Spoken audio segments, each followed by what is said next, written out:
Section 28. Indeed, Clarissa felt, the Prime Minister had been good to come, and walking down the room with him, with Sally there, and Peter there, and Richard very pleased, with all those people rather inclined, perhaps, to envy, she had felt that intoxication of the moment, that dilation of the nerves of the heart itself till it seemed to quiver, steeped, upright. Yes. But after all, it was what other people felt that, for though she loved it and felt it tingle and sting, still these semblances, these triumphs, dear old Peter, for example, thinking her so brilliant, had a hollowness. At arm's length they were, not in the heart, and it might be that she was growing old, but they satisfied her no longer as they used. And suddenly, as she saw the Prime Minister go down the stairs, the gilt rim of the Sir Joshua picture of the little girl with a muff brought back Kilman with a rush. Kilman, her enemy. That was satisfying. That was real. Ah, how she hated her. Hot, hypocritical, corrupt, with all that power, Elizabeth's seducer, the woman who had crept in to steal and defile. Richard would say, what nonsense. She hated her. She loved her. It was enemies one wanted, not friends, not Mrs. Durant and Clara, Sir William and Lady Bradshaw, Miss Trulock and Eleanor Gibson, whom she saw coming upstairs. They must find her if they wanted her. She was for the party. There was her dear old friend Sir Harry. Dear Sir Harry, she said, going up to the fine old fellow who had produced more bad pictures than any other two academicians in the whole of St. John's Wood. They were always of cattle, standing in sunset pools, absorbing moisture, or signifying, for he had a certain range of gesture, by the raising of one foreleg and the toss of the antlers, the approach of the stranger. All his activities, dining out, racing, were founded on cattle, standing, absorbing moisture in sunset pools. "What are you laughing at?" she asked him, for Willie Titcombe and Sir Harry and Herbert Ainsty were all laughing. But no. Sir Harry could not tell Clarissa Dalloway, much though he liked her. Of her type he thought her perfect, and threatened to paint her. His stories of the music-hall stage. He chaffed her about her party. He missed his brandy. These circles, he said, were above him. But he liked her, respected her, in spite of her damnable, difficult upper-class refinement, which made it impossible to ask Clarissa Dalloway to sit on his knee. And up came that wandering will-o'-the-wisp, that vagueless phosphorescence, old Mrs. Hilbery, stretching her hands to the blaze of his laughter about the Duke and the lady, which, as she heard it across the room, seemed to reassure her on a point which sometimes bothered her if she woke early in the morning and did not like to call her maid for a cup of tea. How it is certain we must die. "They won't tell us their stories," said Clarissa. "Dear Clarissa!" exclaimed Mrs. Hilbery. She looked tonight, she said, so like her mother as she first saw her walking in a garden in a grey hat. And really Clarissa's eyes filled with tears. Her mother, walking in a garden. But alas, she must go. For there was Professor Brierly, who lectured on Milton, talking to little Jim Hutton, who was unable, even for a party like this, to compass both tie and waistcoat, or make his hair lie flat. And even at this distance they were quarrelling, she could see. For Professor Brierly was a very queer fish.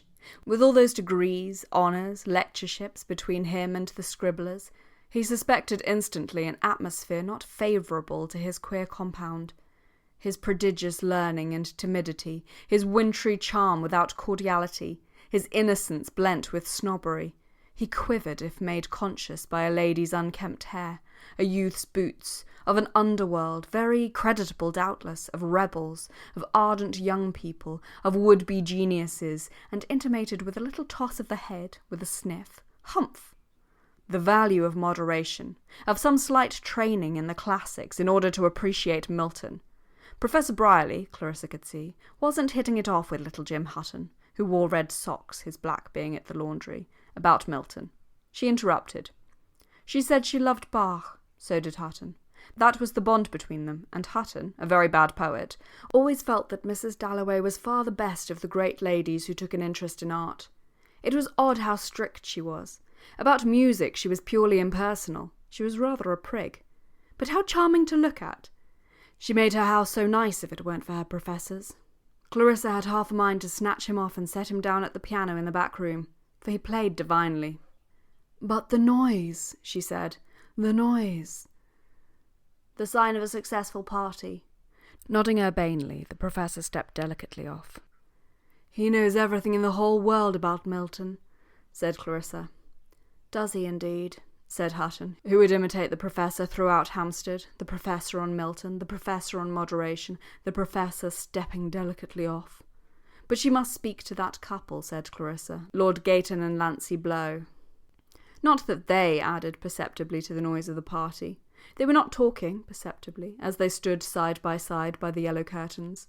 They would soon be off elsewhere together, and never had very much to say in any circumstances. They looked, that was all. That was enough. They looked so clean, so sound, she with an apricot bloom of powder and paint, but he scrubbed, rinsed, with the eyes of a bird, so that no ball could pass him or stroke surprise him. He struck, he leapt accurately on the spot. Ponies' mouths quivered at the end of his reins. He had his honours, ancestral monuments, banners hanging in the church at home. He had his duties, his tenants, a mother and sisters. Had been all day at Lord's, and that was what they were talking about. Cricket, cousins, the movies, when Mrs. Dalloway came up. Lord Gayton liked her most awfully. So did Miss Blow. She had such charming manners. "It is angelic, it is delicious of you to have come," she said. She loved Lord's, she loved youth, and Nancy, dressed at enormous expense by the greatest artists in Paris, stood there looking as if her body had merely put forth of its own accord a green frill. "I had meant to have dancing," said Clarissa, "for the young people could not talk. And why should they? Shout, embrace, swing, be up at dawn, carry sugar to ponies, kiss and caress the snouts of adorable chows, and then, all tingling and streaming, plunge and swim. But the enormous resources of the English language, the power it bestows, after all, of communicating feelings, at their age she and Peter would have been arguing all the evening, was not for them. They would solidify young. They would be good beyond measure to the people on the estate, but alone, perhaps, rather dull. "What a pity," she said. "I had hoped to have dancing." It was so extraordinarily nice of them to have come. But talk of dancing! The rooms were packed. There was old Aunt Helena in her shawl. Alas, she must leave them, Lord Gayton and Nancy Blow. There was old Miss Parry, her aunt. For Miss Helena Parry was not dead. Miss Parry was alive. She was past 80. She ascended staircases slowly with a stick. She was placed in a chair. Richard had seen to it. People who had known Burma in the 70s were always led up to her. Where had Peter got to? They used to be such friends. For at the mention of India, or even Ceylon, her eyes, only one was glass, slowly deepened, became blue, beheld not human beings. She had no tender memories, no proud illusions about viceroys, generals, mutinies. It was orchids she saw, and mountain passes, and herself carried on the backs of coolies in the 60s over solitary peaks, or descending to uproot orchids, startling blossoms never beheld before, which she painted in watercolour, an indomitable Englishwoman, fretful if disturbed by the war, say, which dropped a bomb at her very door, from her deep meditation over orchids and her own figure journeying in the 60s in India. But here was Peter. "Come and talk to Aunt Helena about Burma," said Clarissa, and yet he had not had a word with her all the evening. "We will talk later," said Clarissa, leading him up to Aunt Helena in her white shawl with her stick. "Peter Walsh," said Clarissa. That meant nothing. Clarissa had asked her. It was tiring, it was noisy, but Clarissa had asked her. So she had come. It was a pity that they lived in London, Richard and Clarissa. If only for Clarissa's health, it would have been better to live in the country. But Clarissa had always been fond of society. "He has been in Burma," said Clarissa. Ah! She could not resist recalling what Charles Darwin had said about her little book on the orchids of Burma. Clarissa must speak to Lady Bruton. No doubt it was forgotten now, her book on the orchids of Burma, but it went into 3 editions before 1870, she told Peter. She remembered him now. He had been at Burton, and he had left her, Peter Walsh remembered, without a word in the drawing-room that night when Clarissa had asked him to come boating. "Richard so much enjoyed his lunch party," said Clarissa to Lady Bruton. "Richard was the greatest possible help," Lady Bruton replied. "He helped me to write a letter. And how are you?" "Oh, perfectly well," said Clarissa. Lady Bruton detested illness in the wives of politicians. "And there's Peter Walsh," said Lady Bruton, for she could never think of anything to say to Clarissa, though she liked her. She had lots of fine qualities, but they had nothing in common, she and Clarissa. It might have been better if Richard had married a woman with less charm, who would have helped him more in his work. He had lost his chance of the cabinet. "There's Peter Walsh," she said, shaking hands with that agreeable sinner, that very able fellow who should have made a name for himself but hadn't, always in difficulties with women. And of course old Miss Parry, wonderful old lady. Lady Bruton stood by Miss Parry's chair, a spectral grenadier, draped in black, inviting Peter Walsh to lunch, cordial, but without small talk, remembering nothing whatever about the flora or fauna of India. She had been there, of course, had stayed with 3 viceroys, thought some of the Indian civilians uncommonly fine fellows, but what a tragedy it was, the state of India. The Prime Minister had just been telling her, old Miss Parry, huddled up in her shawl, did not care what the Prime Minister had just been telling her, and Lady Bruton would like to have Peter Walsh's opinion, he being fresh from the centre, and she would get Sir Sampson to meet him, for really it prevented her from sleeping at night, the folly of it, the wickedness, she might say, being a soldier's daughter. She was an old woman now, not good for much. But her house, her servants, her good friend Millie Brush, did he remember her? Were all there only asking to be used if they could be of help, in short. For she never spoke of England, but this Isle of Men, this dear, dear land was in her blood, without reading Shakespeare. And if ever a woman could have worn the helmet and shot the arrow, could have led troops to attack, ruled with indomitable justice barbarian hordes, and lain under a shield noiseless in a church, or made a green grass mound on some primeval hillside, that woman was Millicent Bruton. Debarred by her sex and some truancy, too, of the logical faculty, she found it impossible to write a letter to the Times. She had the thought of empire always at hand, and had acquired from her association with that armoured goddess her ramrod bearing, her robustness of demeanour, so that one could not figure her even in death parted from the earth, or roaming territories over which, in some spiritual shape, the Union Jack had ceased to fly. To be not English, even among the dead! No, no, impossible! Section 29. But was it Lady Bruton, whom she used to know? Was it Peter Walsh grown grey? Lady Rossiter asked herself, who had been Sally Seton. It was old Miss Parry, certainly, the old aunt who used to be so cross when she stayed at Burton. Never should she forget running along the passage naked and being sent for by Miss Parry. And Clarissa, oh, Clarissa! Sally caught her by the arm. Clarissa stopped beside them. "But I can't stay," she said. "I shall come later. Wait," she said, looking at Peter and Sally. They must wait, she meant, until all these people had gone. "I shall come back," she said, looking at her old friends, Sally and Peter, who were shaking hands, and Sally, remembering the past no doubt, was laughing. But her voice was wrung of its old ravishing richness, her eyes not aglow as they used to be when she smoked cigars, when she ran down the passage to fetch her sponge bag without a stitch of clothing on her. And Ellen Atkins asked what if the gentleman had met her? But everybody forgave her. She stole a chicken from the larder because she was hungry in the night. She smoked cigars in her bedroom. She left a priceless book in the punt. But everybody adored her, except perhaps Papa. It was her warmth, her vitality. She would paint, she would write. Old women in the village never to this day forgot to ask after your friend in the red cloak who seemed so bright. She accused Hugh Whitbread of all people, and there he was, her old friend Hugh, talking to the Portuguese ambassador, of kissing her in the smoking room to punish her for saying that women should have votes. Vulgar men did, she said. And Clarissa remembered having to persuade her not to denounce him at family prayers, which she was capable of doing with her daring, her recklessness, her melodramatic love of being at the centre of everything, and creating scenes, and it was bound, Clarissa used to think, to end in some awful tragedy, her death, her martyrdom, instead of which she had married, quite unexpectedly, a bald man with a large buttonhole who owned, it was said, cotton mills at Manchester, and she had 5 boys. She and Peter had settled down together. They were talking. It seemed so familiar that they should be talking. They would discuss the past. With the 2 of them, more even than with Richard, she shared her past. The garden, the trees, old Joseph Brettkopf singing Brahms without any voice, the drawing-room wallpaper, the smell of the mats. A part of this Sally must always be, Peter must always be. But she must leave them. There were the Bradshaws whom she disliked. She must go up to Lady Bradshaw, in grey and silver, balancing like a sea lion at the edge of its tank, barking for invitations, duchesses, the typical successful man's wife. She must go up to Lady Bradshaw and say... But Lady Bradshaw anticipated her. "We are shockingly late, dear Mrs. Dalloway. We hardly dared to come in," she said, and Sir William, who looked very distinguished, with his grey hair and blue eyes, said yes. They had not been able to resist the temptation. He was talking to Richard about that bill, probably, which they wanted to get through the Commons.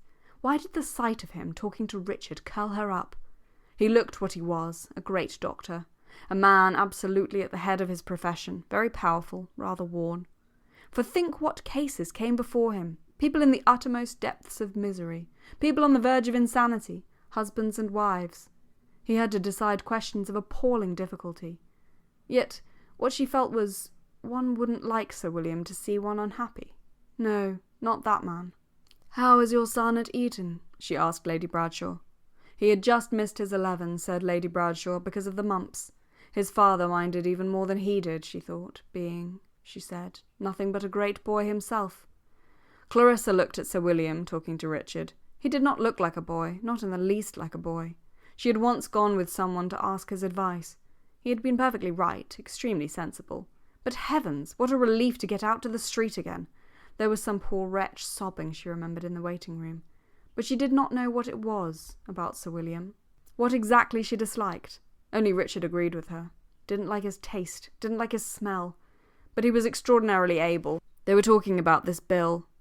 Some case, Sir William was mentioning, lowering his voice. It had its bearing upon what he was saying about the deferred effects of shell shock. There must be some provision in the bill. Sinking her voice, drawing Mrs. Dalloway into the shelter of a common femininity, a common pride in the illustrious qualities of husbands and their sad tendency to overwork, Lady Bradshaw, poor goose, one didn't dislike her, murmured how, just as we were starting, my husband was called upon the telephone. A very sad case. A young man, that is what Sir William is telling Mr. Dalloway, had killed himself. He had been in the army. Oh, thought Clarissa, in the middle of my party, here's death, she thought. She went on into the little room where the Prime Minister had gone with Lady Bruton.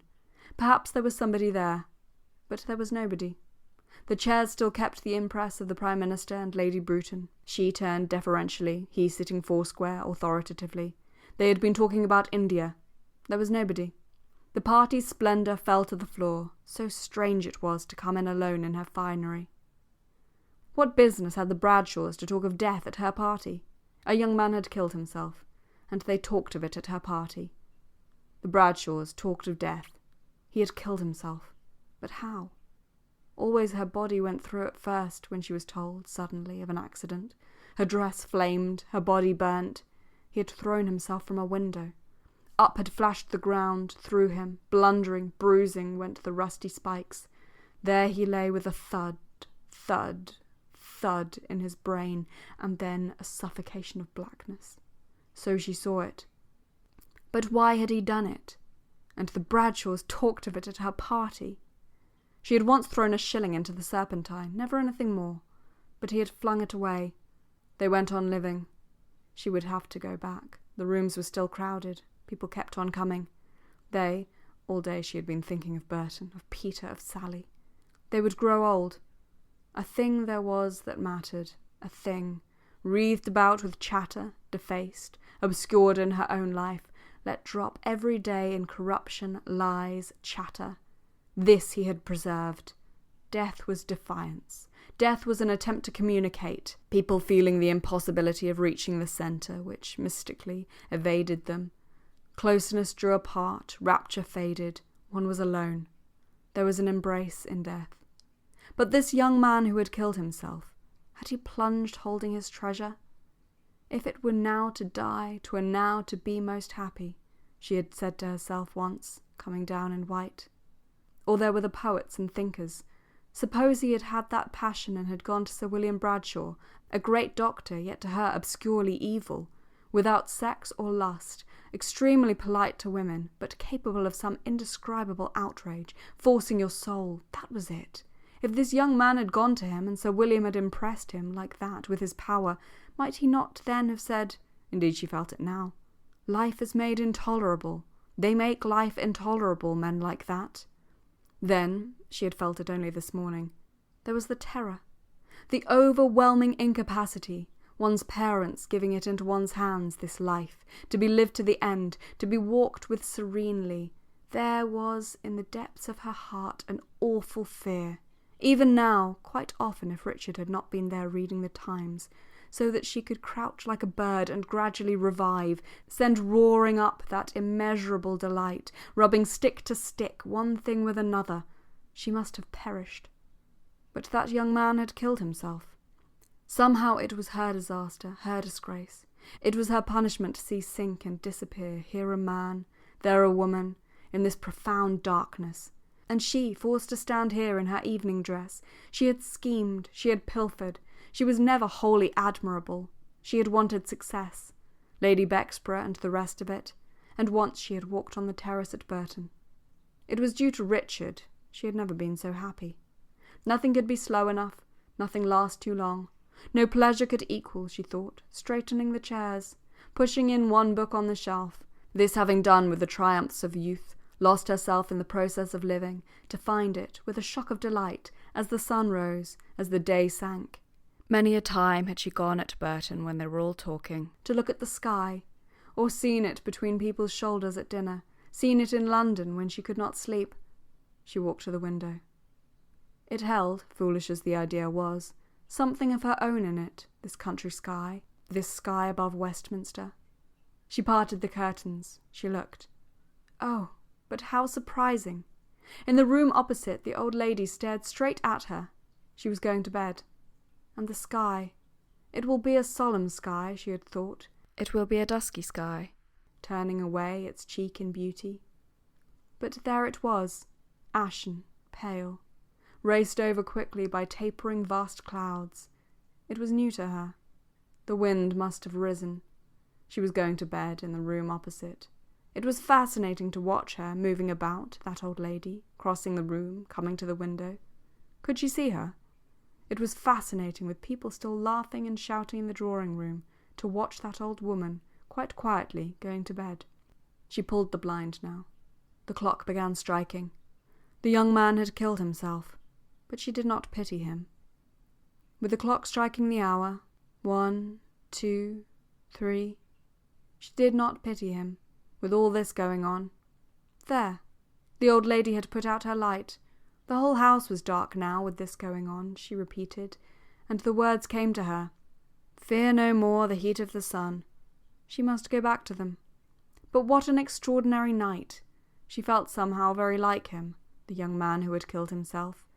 She felt glad that he had done it, thrown it away. The clock was striking. The leaden circles dissolved in the air. He made her feel the beauty, made her feel the fun. But she must go back. She must assemble. She must find Sally and Peter. And she came in from the little room.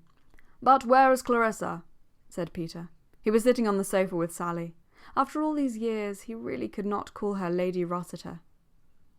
"Where's the woman gone to?" he asked. "Where's Clarissa?"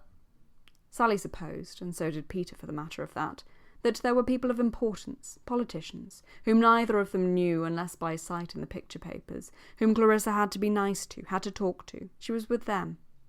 Yet there was Richard Dalloway not in the cabinet. He hadn't been a success, Sally supposed. For herself, she scarcely ever read the papers. She sometimes saw his name mentioned. But then, well, she lived a very solitary life in the wilds, Clarissa would say, among great merchants, great manufacturers, men, after all, who did things. She had done things too. "I have 5 sons," she told him. Lord, Lord, what a change had come over her! The softness of motherhood, its egotism too. Last time they met, Peter remembered, had been among the cauliflowers in the moonlight. The leaves, like rough bronze, she had said, with her literary turn, and she had picked a rose. She had marched him up and down that awful night, after the scene by the fountain. He was to catch the midnight train. Heavens, he had wept. Section 30. That was his old trick, opening a pocket-knife, thought Sally, always opening and shutting a knife when he got excited. They had been very, very intimate, she and Peter Walsh, when he was in love with Clarissa, and there was that dreadful, ridiculous scene over Richard Dalloway at lunch. She had called Richard Wickham. Why not call Richard Wickham? Clarissa had flared up, and indeed they had never seen each other since, she and Clarissa, not more than 6 times perhaps in the last 10 years, and Peter Walsh had gone off to India, and she had heard vaguely that he had made an unhappy marriage, and she didn't know whether he had any children, and she couldn't ask him, for he had changed. He was rather shriveled-looking, but kinder, she felt, and she had a real affection for him, for he was connected with her youth, and she still had a little Emily Bronte he had given her, and he was to write, surely. In those days he was to write. "Have you written?" she asked him, spreading her hand, her firm and shapely hand, on her knee in a way he recalled. "Not a word," said Peter Walsh, and she laughed.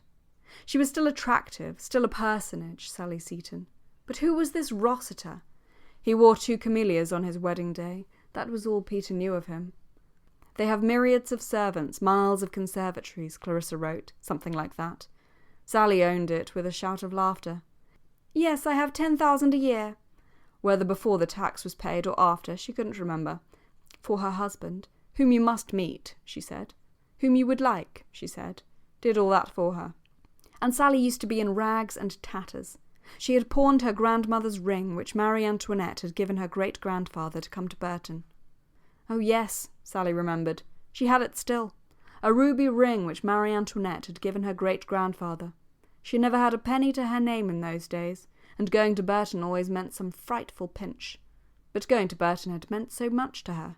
Had kept her sane, she believed. So unhappy she had been at home. But that was all a thing of the past, all over now, she said.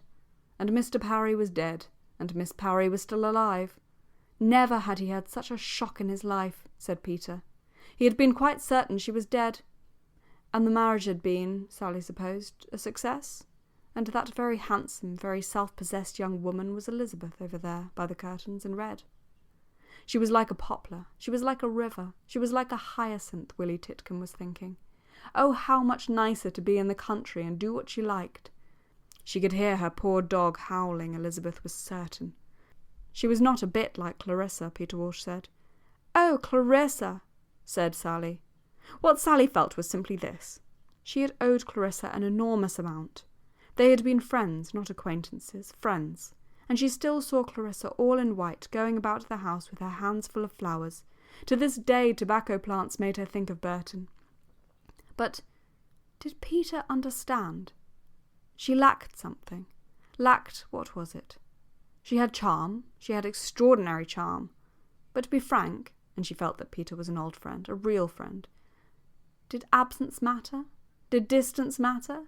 She had often wanted to write to him, but torn it up, yet felt he understood, for people understand without things being said, as one realises growing old, and old she was. Had been that afternoon to see her sons at Eton, where they had the mumps. To be quite frank, then, how could Clarissa have done it? Married Richard Dalloway, a sportsman, a man who cared only for dogs. Literally, when he came into the room, he smelt of the stables. And then all this, she waved her hand. Hugh Whitbread it was, strolling past in his white waistcoat, dim, fat, blind, past everything he looked, except self-esteem and comfort. "He's not going to recognise us," said Sally, and really she hadn't the courage. So that was Hugh, the admirable Hugh. "And what does he do?" she asked Peter. He blacked the king's boots or counted bottles at Windsor, Peter told her. Peter kept his sharp tongue still. But Sally must be frank, Peter said. That kiss now, Hugh's. On the lips, she assured him, in the smoking-room one evening. She went straight to Clarissa in a rage. Hugh didn't do such things, Clarissa said. The admirable Hugh. Hugh's socks were without exception the most beautiful she had ever seen, and now his evening dress. Perfect. And had he children? Everybody in the room has 6 sons at Eton, Peter told her, except himself. He, thank God, had none. No sons, no daughters, no wife. Well, he didn't seem to mind, said Sally. He looked younger, she thought, than any of them. But it had been a silly thing to do in many ways, Peter said, to marry like that. A perfect goose she was, he said. But, he said, we had a splendid time of it. But how could that be, Sally wondered. What did he mean? And how odd it was to know him and yet not know a single thing that had happened to him. And did he say it out of pride? Very likely, for after all it must be galling for him, though he was an oddity, a sort of sprite, not at all an ordinary man. It must be lonely at his age to have no home, nowhere to go to. But he must stay with them for weeks and weeks. Of course he would. He would love to stay with them. And that was how it came out. All these years the Dalloways had never been once. Time after time they had asked them. Clarissa, for it was Clarissa, of course, would not come. For, said Sally, Clarissa was at heart a snob. One had to admit it, a snob. And it was that was between them, she was convinced. Clarissa thought she had married beneath her husband being, she was proud of it, a miner's son. Every penny they had he had earned. As a little boy, her voice trembled, he had carried great sacks. And so she would go on, Peter felt, hour after hour, the miner's son. People thought she had married beneath her 5 sons. And what was the other thing? Plants, hydrangeas, syringes, very, very rare hibiscus lilies that never grow north of the Suez Canal. But she, with one gardener in a suburb near Manchester, had beds of them, positively beds. Now all that Clarissa had escaped, unmaternal as she was. A snob, was she? Yes, in many ways. Where was she all this time? It was getting late. Yet, said Sally, when I heard Clarissa was giving a party, I felt I couldn't not come. Must see her again. And I'm staying in Victoria Street, practically next door. So I just came without an invitation. But, she whispered, tell me, do. Who is this? It was Mrs. Hilbery looking for the door. For how late it was getting. And, she murmured, as the night grew later, as people went, one found old friends, quiet nooks and corners, and the loveliest views. Did they know, she asked, that they were surrounded by an enchanted garden? Lights and trees and wonderful gleaming lakes and the sky. Just a few fairy lamps, Clarissa Dalloway had said, in the back garden. But she was a magician.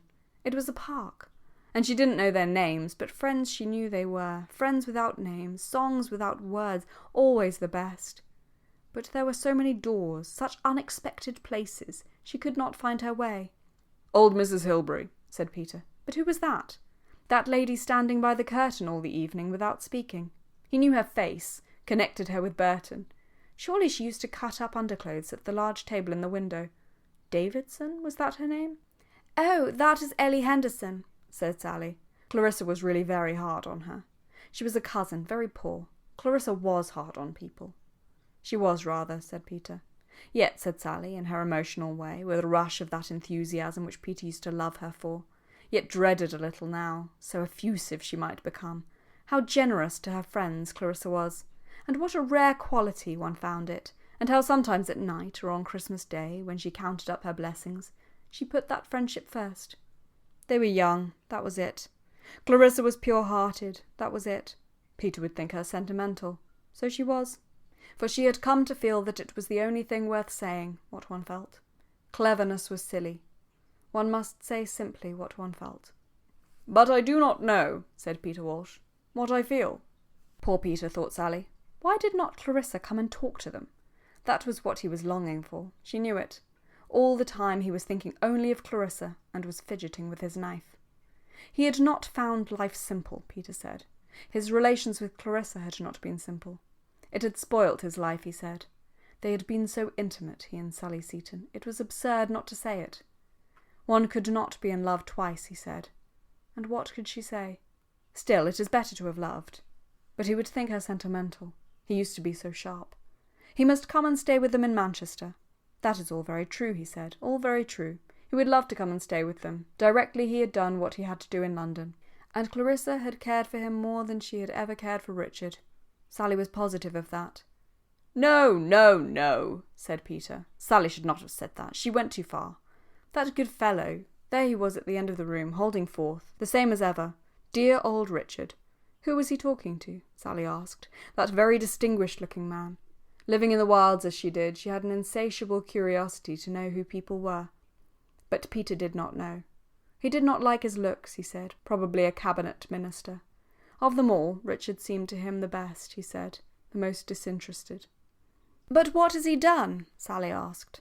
Public work, she supposed. And were they happy together? Sally asked. She herself was extremely happy, for, she admitted, she knew nothing about them, only jumped to conclusions, as one does. For what can one know, even of the people one lives with every day? She asked. Are we not all prisoners? She had read a wonderful play about a man who scratched on the wall of his cell, and she had felt that was true of life. One scratched on the wall. Despairing of human relationships, people were so difficult. She often went into her garden and got from her flowers a peace which men and women never gave her. But no, He did not like cabbages. He preferred human beings, Peter said. Indeed, the young are beautiful, Sally said, watching Elizabeth cross the room. How unlike Clarissa at her age. Could he make anything of her? She would not open her lips. Not much, not yet, Peter admitted. She was like a lily, Sally said, a lily by the side of a pool. But Peter did not agree that we know nothing. We know everything, he said. At least he did. But these two, Sally whispered, these two coming now. And really she must go if Clarissa did not come soon. This distinguished-looking man and his rather common-looking wife who had been talking to Richard. What could one know about people like that? That they're damnable humbugs, said Peter, looking at them casually. He made Sally laugh. But Sir William Bradshaw stopped at the door to look at a picture. He looked in the corner for the engraver's name. His wife looked too. Sir William Bradshaw was so interested in art. When one was young, said Peter, one was too much excited to know people. Now that one was old, 52 to be precise. Sally was 55, in body, she said, but her heart was like a girl's of 20. Now that one was mature then, said Peter. One could watch, one could understand, and one did not lose the power of feeling, he said. No, that is true, said Sally. She felt more deeply, more passionately, every year. It increased, he said, alas, perhaps. But one should be glad of it. It went on increasing in his experience. There was someone in India. He would like to tell Sally about her. He would like Sally to know her. She was married, he said. She had 2 small children. They must all come to Manchester, said Sally. He must promise before they left. There's Elizabeth, he said. She feels not half what we feel, not yet. But, said Sally, watching Elizabeth go to her father, one can see they are devoted to each other. She could feel it by the way Elizabeth went to her father. For her father had been looking at her as he stood talking to the Bradshaws, and he had thought to himself, who is that lovely girl? And suddenly he realised that it was his Elizabeth, and he had not recognised her, she looked so lovely in her pink frock. Elizabeth had felt him looking at her as she talked to Willie Titcombe. So she went to him, and they stood together, now that the party was almost over, looking at the people going, and the rooms getting emptier and emptier, with things scattered on the floor. Even Ellie Henderson was going, nearly last of all, though no one had spoken to her. But she had wanted to see everything, to tell Edith. And Richard and Elizabeth were rather glad it was over, but Richard was proud of his daughter, and he had not meant to tell her, but he could not help telling her. He had looked at her, he said, and he had wondered, who was that lovely girl? And it was his daughter. That did make her happy. But her poor dog was howling. Richard has improved. You are right, said Sally. I shall go and talk to him. I shall say good night. What does the brain matter, said Lady Rossiter, getting up, compared with the heart? I will come, said Peter, but he sat on for a moment. What is this terror? What is this ecstasy? He thought to himself. What is it that fills me with extraordinary excitement? It is Clarissa, he said. For there she was. The end.